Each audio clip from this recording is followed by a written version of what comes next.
Hello, fifth graders. Happy Friday. Let's review the idioms we learned this week.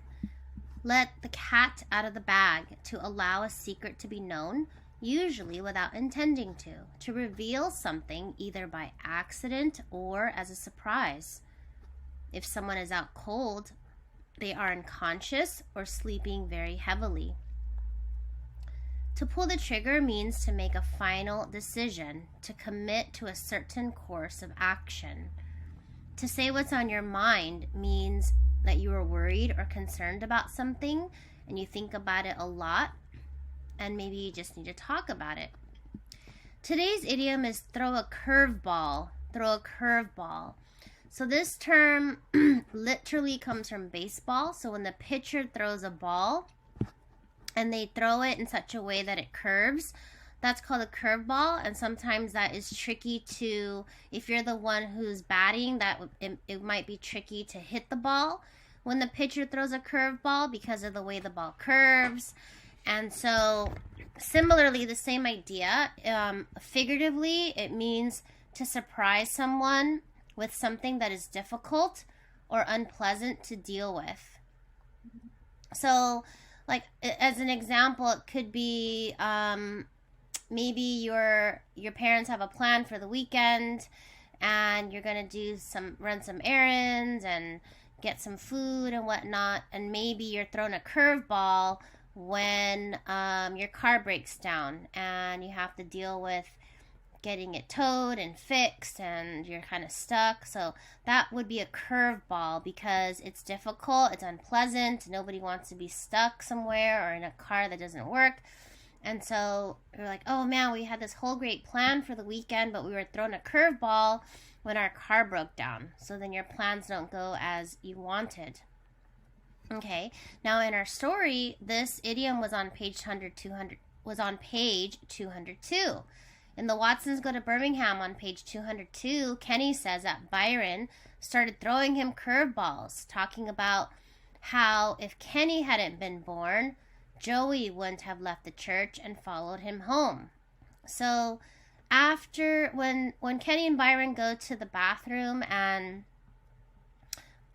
Kenny has cried his heart out, he has let it all out, and Byron's talking to him about how, if it hadn't been for him, Joey wouldn't have followed him. If she'd have seen a stranger, she wouldn't have followed the stranger. She followed Kenny because she knows Kenny. And if he hadn't been born, she wouldn't have made it out. She wouldn't have been alive, possibly.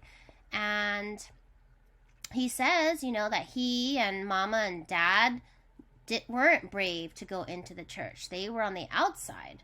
So all these thoughts that Byron's telling him are throwing him a curveball. Maybe Byron being so loving and nice and consoling to Kenny at this time is also throwing him a curveball. He hasn't been used to Byron kind of being leading him the right way or really being there for him, even though he really has been. So that's the idiom, throw a curveball.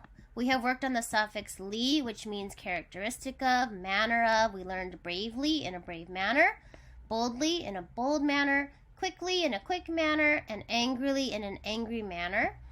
So, and we learned adverbs yesterday in grammar, and so I wanted to teach you this word, extremely, and it means to a very great degree. So it's in the manner of something that's kind of great, because extreme means that when something happens kind of in a great way, meaning it could be extremely hot, like in Alabama it's extremely hot and humid. It might be extremely cold, so it's to a great degree. Here's a sentence for you. Kenny was extremely traumatized by all that he had experienced with the whirlpool incident and the church bombing.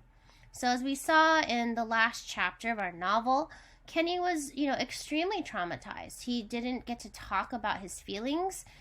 He had held everything in. He didn't share that he had actually witnessed what happened at the church, that he saw 2 girls lying on the ground who were dead. And so he was extremely traumatized and affected by everything that he had seen and witnessed. So at the end of the novel, when he's crying and he's letting it all out, he suddenly has come to terms with what he's seen, or at least he's on the way to healing and coming to terms with all this, because he went through something very, very difficult and extremely traumatizing. Now, we are working on the Latin root tract, which means drag or pull. So, the last word I have is attract. And just as a reminder, we learned contract, an official agreement between two or more people. Extract, to remove an object from somewhere, especially with difficulty. To retract means that you have, if you retract something, that means that if you retract something that you said or agreed on, you say that you did not mean it, like you kind of take it back. We learned distract, or the noun version, distraction, to take someone's attention away from something by making them look at or listen to something else. Attract means to make someone interested in something or make them want to take part in something. And again, it's the same idea of pulling. So if you're attracted to playing video games all day and you can't even separate yourself from it, you're attracted to the video game so much, right? You're pulled in. Visually here, we have a magnet, because we know that magnets attract, right? North and south poles. If a magnet is near another magnet, and it will be attracted to the magnet, and they will become magnetized. They will stick together. So we talk about this word attract for also like romantically, like if two people are attracted to each other, that means they like each other in a romantic way. So it's the same idea, but you can just be attracted to things as well, or maybe just a person in terms of friendship. It doesn't have to be romantic, but you know, this idea that you're interested in someone or something. So as an example, Kenny was attracted to the world famous pet hospital, that area behind the couch, because he needed healing time. So he went there. He was attracted to that spot because he really hadn't sorted out what he was going through.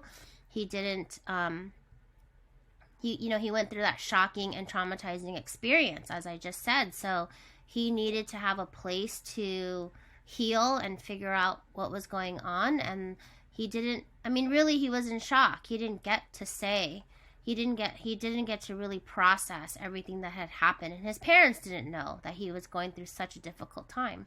So he was in there, and then they, luckily, right, as we know, magic powers of family can help somebody heal. So that's what we've learned in this story. I hope that you enjoyed the novel as well, and enjoyed learning all the different idioms and things that I have tried to connect to the story. So next week we'll talk more about figurative language in the novel, and write about it in our culminating project. Happy Friday, 5th graders. I hope you have a wonderful weekend.